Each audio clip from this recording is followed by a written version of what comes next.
Selama diberlakukan kerja dari rumah, sejumlah kasus pun mulai bermunculan. Salah satunya positif angka kehamilan meningkat.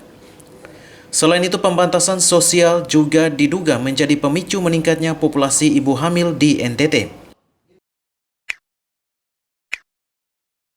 BKKBN Provinsi NTT mencatat jumlah kasus kehamilan hingga Juli 2020 bertambah 12.067 orang atau sekitar 8,46%, menjadi 154.663 orang dari tahun 2019 sebanyak 142.596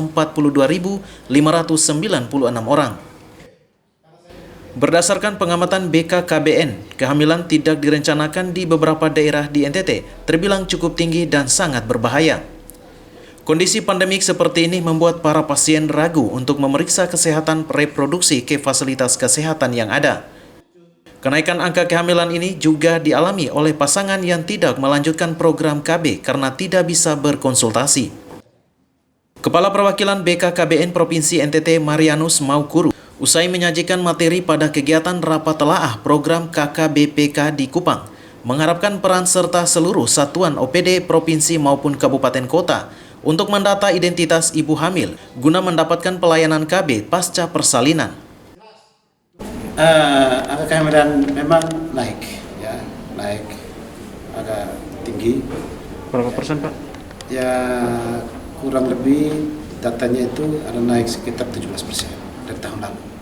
Ya, dan itu kita menyadari. Dan kami sudah sejak awal, kami sudah buat pesan, mungkin teman-teman media juga pernah mendengar kalau saya ada bikin iklan di radio, ada beberapa tulisan di media bahwa kita selama COVID di rumah saja itu baik untuk menghindari penularan COVID. Tapi bagi KB itu agak sedikit terganggu. Nah, karena kehamilan tinggi, saya tadi instruksikan kepada seluruh kepala dinas, tugas kita berikutnya adalah bagaimana mencatat semua mereka punya nama, alamat, bahkan nomor HP, supaya langsung dikonselingkan untuk mendapatkan pelayanan KB pasca persalinan. Kita langsung kasih supaya jangan tambah lagi dulu. Karena masa COVID ini kalau hamil itu risikonya besar. Besar yang pertama, seorang ibu hamil itu biasanya kondisi fisiknya lemah. Kalau kondisi fisiknya lemah biasanya stres. Kalau stres, kondisi lemah, maka dia mudah terpapar atau tertular COVID. Kalau tertular COVID, berarti dia akan berpengaruh pada janin.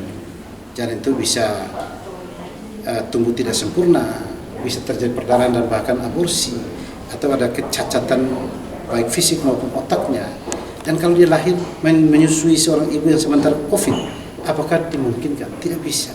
Jadi itu sangat berdampak besar, bisa membuat ibu dan anak meninggal atau membuat anak pertumbuhannya tidak akan bagus karena tidak mendapatkan asupan gizi melalui ASI yang bagus dari seorang ibu.